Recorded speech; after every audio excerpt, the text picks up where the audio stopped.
Hi, it's Mr. Movie Mountain, and today we're here to talk about Hugh Jackman's abs. I saw Deadpool and Wolverine during its opening weekends, and throughout this week, as I've had time to think about the movie, I feel like my feelings have flip-flopped back and forth every day. I ended up rewriting my original script, but I still want to answer the age-old question, is Ryan Reynolds Marvel Jesus? I am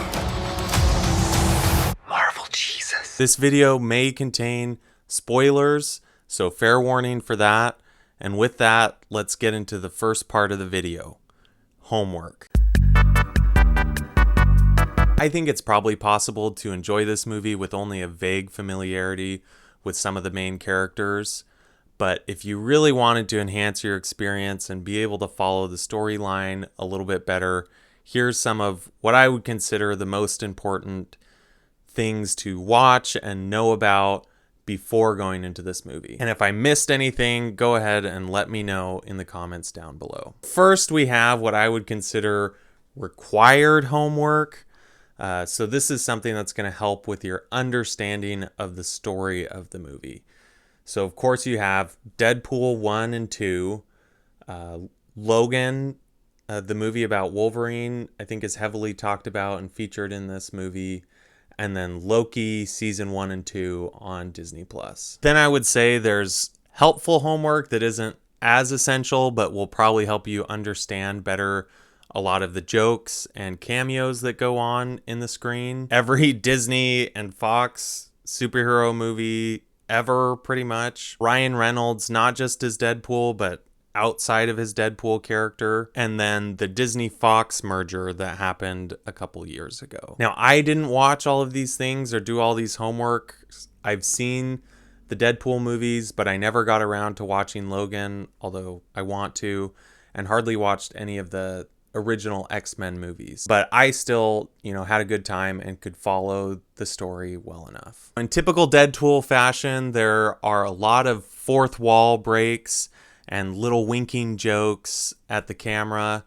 And in fact, there's one point where Deadpool grabs the camera and the off-screen microphone to deliver one of his jokes and lines. Seeing this movie in a crowded theater on opening weekend, I think definitely added to the experience for me, where the audience is laughing along with the jokes. And even though some of them went way over my head, and I think a lot of other audience members' heads, there's about 4 jokes every minute, so one of them was bound to land. Having Hugh Jackman back as Wolverine is great. His drama and persona, I think, really balances out the Deadpool antics in a really nice way. And in addition to Hugh, there are a lot, and I mean a lot, of cameos in this movie. It's pretty cheap fan service, but in a movie that's not taking itself seriously anyway, it didn't come off as too cheap or cheesy. In some ways, it was almost paying tribute to the Foxiverse that got shut down mostly by the Disney merger. And there's even a post-credit scenes that shows, the early days of making those X-Men movies that I know had a lot of my friends feeling emotional and made me want to go back and watch those movies. If you're a fan of the Deadpool franchise, I would highly recommend this movie. It's your classic silliness mixed with violence and action that you've grown to love. Now, if you're tired of the MCU and multiverse type stories, I'm afraid this movie probably won't do anything to make that better for you, but at least you'll laugh along the way. Even though I had an enjoyable time in the theater, this movie initially left me feeling pretty empty inside the next day and somewhat despondent, which I'll get into a little bit why later in this video. But for now, I'm going to give Deadpool and Wolverine a 3 out of 5 on the Mountain Meter. Now it's time to answer the question, is Ryan Reynolds Marvel's savior? My short answer is no, and let me tell you why. First of all, no single movie is going to save the MCU.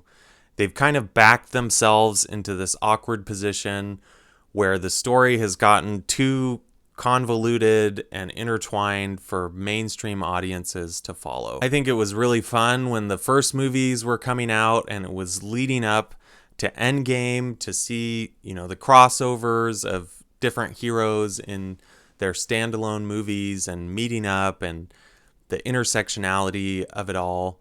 But for me, as soon as they started bringing back dead characters from other universes, then really with the dilution of the TV shows that were supposed to work into the movies as well, it just got to be way too much for me to be interested in following along. In one of the jokes of the movie, Deadpool himself admits that Wolverine is coming into the MCU at kind of a low point. Secondly, even though I could feel a notable kind of Marvel difference to this movie, it kind of functioned as a 20th Century Fox send-off, which was beautiful in a lot of ways, but it's not really pushing forward the MCU universe. Rather than revitalizing Marvel and setting up a storyline that we're going to want to follow in the next couple movies, I felt like at best it's just kind of treading water until they can decide what they want their next chapter to be. I've got to give the movie credit though. It will generate a ton of money, which never hurts studios. And it feels like Marvel fans are picking up on this buzz that hasn't been there for the past couple years. I myself am more interested than I have been in a long time, and I want to see what they do with X-Men, even if I have my own reservations and fears about that. At the beginning of the year, I probably would have said that I'd be happy to not watch another piece of Marvel content for a long time. But now my interest is piqued again, and I'll be watching the MCU a little more closely. So I considered scrapping this next part of the video, but to finish up, I'll go ahead and talk about it. Just some of what was making me feel that pit in my stomach and kind of exasperated after seeing this movie. So let's get into talking about Ryan Reynolds and brand integration.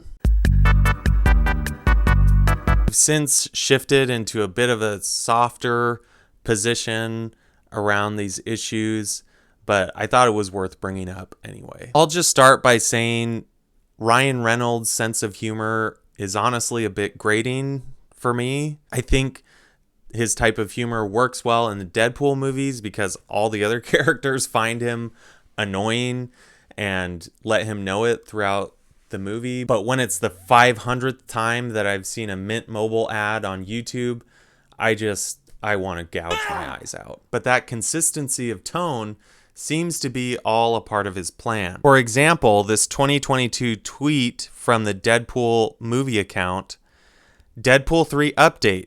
We've nailed down brand integrations, story, character, and script. Next. Seemingly meant as a joke, but I kind of wonder how much truth there is to that statement. During what, in my opinion, was one of the weaker parts of the movies, all these variant Deadpools come out of the void and have this huge fight scene with our Deadpool and Wolverine. And of course, one of the most prominently featured Deadpools in this scene was actually a player on the soccer team that Ryan Reynolds owns, Wrexham AFC, and had this Welsh flag costume for Deadpool.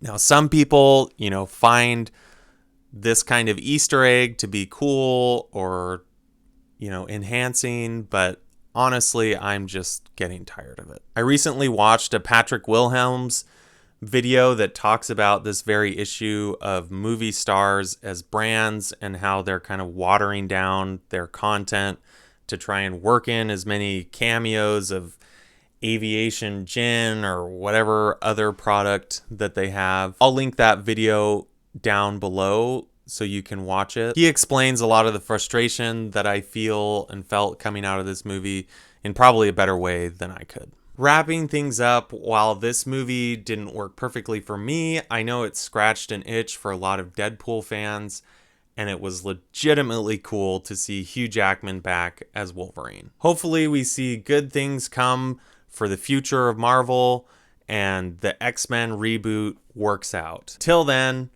thanks for watching, and I'll see you in the next one.